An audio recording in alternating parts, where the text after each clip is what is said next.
Hi guys, welcome and welcome back to my channel.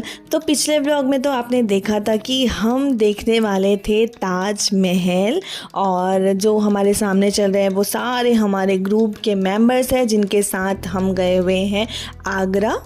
जिन्होंने भी ताजमहल देखा हुआ है उनके लिए तो आश्चर्य की बात नहीं है, बट जिन्होंने भी ताजमहल आज तक नहीं देखा है वो मेरी वीडियो के ज़रिए देख सकते हैं कि ताजमहल और ऊपर का आसमान। गाइस, आप देखिए कि सच में ताजमहल कितना बड़ा और कितना ज़्यादा सुंदर है। फ़ोटोज़ और वीडियोस में देखने में तो उतना ज़्यादा समझ नहीं आता है, बट रियल में देखने से आप सोचिए, इमेजिन करिए कि ताजमहल कितना बड़ा और कितना ज़्यादा सुंदर है। मैंने तो फर्स्ट टाइम ताजमहल देखा है और मैं सच बोल रही, मुझे अपनी आँखों में यकीन नहीं हो रहा था कि हम कहाँ आ गए हैं, क्योंकि इतना सुंदर लग रहा था, इतना ज़्यादा सुंदर लग रहा था ना कि मैं क्या ही बताऊँ।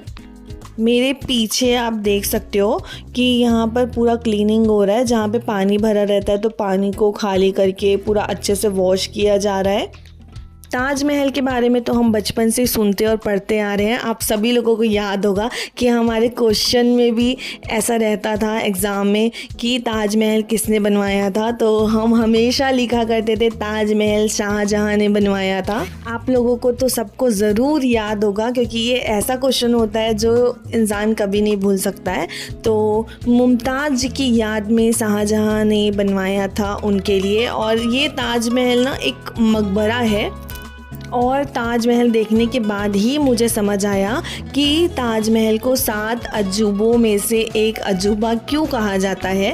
फिर गए हम ताजमहल के अंदर। तो ताजमहल के अंदर फ़ोटो वीडियोस बिल्कुल भी अलाउड नहीं होता है, तो इसीलिए अंदर की तो फ़ोटो वीडियोस हमने नहीं बनाई। फिर जब हम बैक साइड से बाहर निकलते हैं तो वहाँ पर यमुना नदी है, क्योंकि ताजमहल यमुना नदी के तट पर बनाया गया है।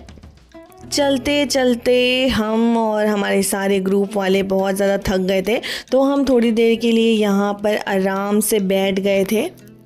फिर हमने थोड़ी सी फ़ोटो क्लिक करवाई, थोड़े से वीडियोस बनाए, और उसके बाद लग गई थी हमें बहुत ज़ोरों की भूख, क्योंकि यहाँ पे हमें 2 से 3 घंटे हो गए थे। क्योंकि हम लोग टोटल 80 लोग हैं, तो 80 लोगों को एक साथ लेकर चलना बहुत ही ज़्यादा डिफ़िकल्ट होता है। फिर आ गए थे हम रेस्टोरेंट पे, जो कि आप देख सकते हो। तो हमारा लंच यहीं था और रात का डिनर भी हमारा यहीं पर ही था, तो रात में भी हम यही वाले रेस्टोरेंट पे वापस गए थे।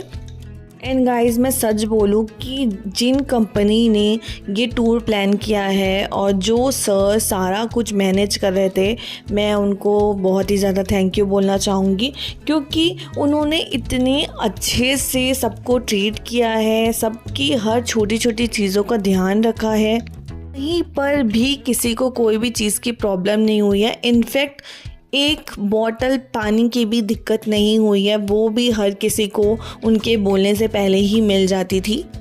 खाना खाने के बाद हम चले गए आगरा फोर्ट, लाल किला, क्योंकि ये ताजमहल से थोड़ी ही दूरी पर है। लाल किला पूरा लाल पत्थरों से बनाया गया है।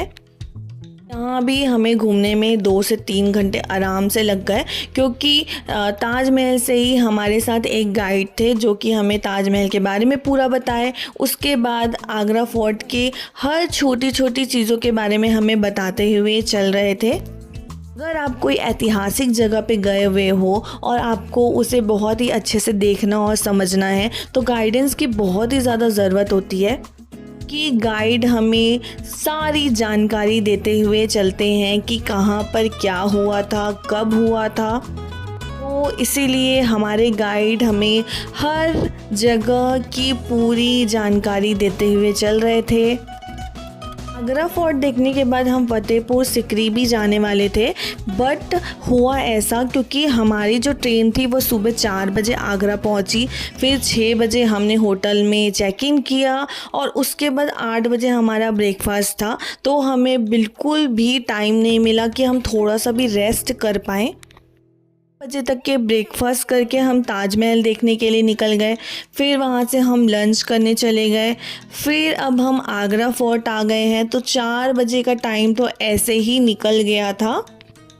सबकी चलते चलते हालत ख़राब हो गई थी, क्योंकि बिल्कुल भी रेस्ट नहीं मिलता तो थकान और ज़्यादा बढ़ जाती है। पास भी फतेहपुर सिकरी जाने के लिए बिल्कुल भी एनर्जी नहीं थी, तो सब ने हार मान लिया कि नहीं हम होटल पे ही चलते हैं और थोड़ा देर रेस्ट करते हैं। हमारे ग्रुप में सभी एज के लोग थे, मतलब छोटे बच्चों से लेकर बहुत ही ज़्यादा एजेड, मतलब 60 प्लस के लोग भी थे हमारे साथ। यहाँ पर मैं अपनी मम्मी को बोल रही थी कि सुबह तो हम लोग बहुत तैयार होके निकले थे, बट अभी धूप में घूमते घूमते हम लोगों के फेस की क्या हालत हो गई है आप देख ही सकते हो। हमारे ट्रैवलिंग का फर्स्ट डे ही है तो ये हालत हो गई है। अभी तो 2 दिन और बचे हुए हैं, तब हमारा कलर कैसे होने वाला है पता नहीं।